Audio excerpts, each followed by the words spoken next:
इहा राज हमार चलल बाया हमारे ही चली। ढेर अइले गइले गुंडा माफिया कतने बाहुबली, केहू के बस के चिन्ह इहा राज हमार चलल बाया हमारे ही चली। ढेर अइले गइले गुंडा माफिया कतने बाहुबली, मार के गोली बंद कदम बोली हरदम लाश सुता दे।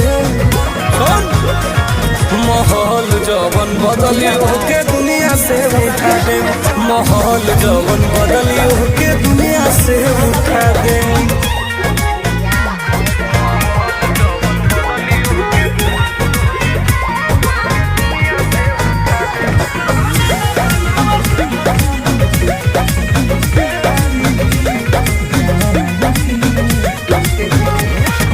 पुलिस प्रशासन सरकार